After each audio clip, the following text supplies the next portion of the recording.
What's up, everybody, and welcome back to another episode of the Unbearable Podcast. And today, I have my post-game review to the Patriots Bears 19-3 loss, where the Patriots, plain and simple, I know the score wasn't like that bad, but they beat the brakes off the Bears. Shit, bro. This is probably the worst I've seen the Bears play in a while. And especially against a 2-7 team. I'm going to give you my thoughts at the end of this, but we'll go over the drives, we'll go over the stats, but golly. I don't even want to do this shit, bro. This shit's so ass. Alright, so the game started. Both teams punted. Our first drive, we got 0 yards. 0 yards. None. We had a 3-yard run, 3-yard sack, and an incomplete pass. And then we punted. Then the Patriots got a field goal, and we punted again. This time, going 21 yards. Ooh, 21 yards. Dude, this shit was... Which ends in another sack. So, that's number 2. Another sack. An 8-yard sack. So, number 2. Then, the Patriots throw an interception to TJ Edwards. We punt again. And... oh, no sack this drive. They punt. We get a field goal. The only points we scored all game, where we got an 11-yard pass, 12-yard pass, a penalty, incomplete pass, 11-yard pass, incomplete, 5-yard run, 8-yard run, 9-yard run, negative 1-yard run, rush for no gain, then incomplete pass. Then they score a touchdown. We punt again. They get a field goal, and that's half. Half ends 13-3 against the 2-7 Patriots. Then, coming out of half, the wise words of Matt Eberflus, we come out, what do? 20 yards, and we punt it. And on that drive, 2 more sacks. 4 on the counter right now. 4 on the counter. So we punt, they punt. Then, you guys get ready for this. We get the ball again. We go 7 yards, get sacked again, and punt the ball. Then they punt. Another punt. Then we punt. Another punt. Let's look at this drive. Anything interesting? No. We got 7 yards on a run, negative 3 yards, and then an incomplete pass. And we punt. And then they punt after gaining 3 yards. And then we get negative 1 yards on 5 plays. Get the counter back up. Another sack. Then they score a field goal. We get a turnover on downs where it starts off with a 6-yard sack. Number 7. Starting off the drive with a 6-yard sack. Then... dude, the amount of false starts in this game were just fucking ridiculous. Dude. Then they get a field goal. We get the ball back.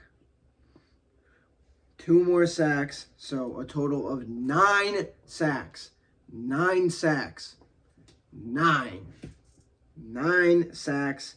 Then we turn the ball over again, or turn over on downs, and then the Patriots kneel the ball out. So, as you could tell, a very interesting game, a very fun game to watch. And why don't we look at the stats?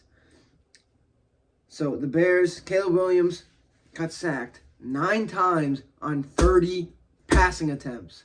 9 times on 30 passing attempts. Dude, that's ridiculous. That should never happen. 16 completions for 120 yards. There was... let me talk about Caleb Williams real quick. Obviously, I know he was getting pressured the entire game and getting sacked the entire game, but there was some passes like where you just need to make those passes. And I know there was some where the wide receivers dropped them, but there was some where it was like an out route, and then it's just you need to like make those passes, which like he's not, bro. Shane Waldron, you're a fucking idiot. Like, I'm sorry. How the fuck can this shit fucking still be going on? It's week fucking 10 against a 2-7 team. We're now 3-7 because we're ass. How the fuck can you not, bro? How can you only score 3 points? You haven't scored a touchdown since, when was it? Since week 8. Wait, no. We scored, no, since the Commanders game. But these past 2 weeks, you have not scored a single touchdown. You've scored 4 field goals. And that's it. You've gotten 12 points in 2 games. 12 points. You know how many goals the Blackhawks have scored since you played those 2 games? 8. The Blackhawks almost have more points than you. And you are a football team.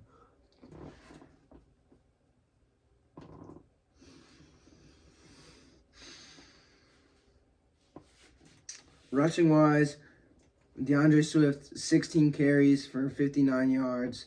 Caleb Williams, 2 carries for 15. DJ Moore, 1 for 3. And Rashawn Johnson, 1 for -4.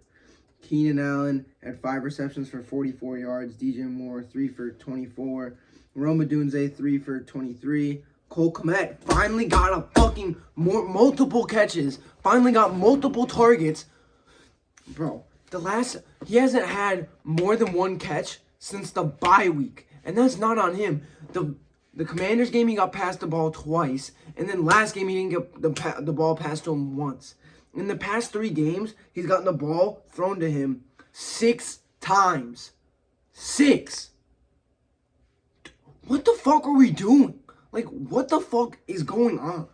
DeAndre Swift had 1 catch for 6 yards. DeAndre Carter, 1 for 5. And Rashawn Johnson, 1 for 5. TJ Edwards got an interception and a pass deflection. Kevin Byard, Tremaine Edmonds, and Elijah Hicks all had a pass deflection. Elijah Hicks dropping an interception that went right through his hands, but that wouldn't have won us the game because we can't do anything on offense, so it doesn't matter anyway.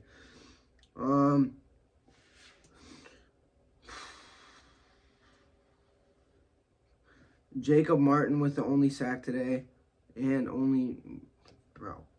we had no TFLs. 1 sack. Cairo Santos, 1 for 1.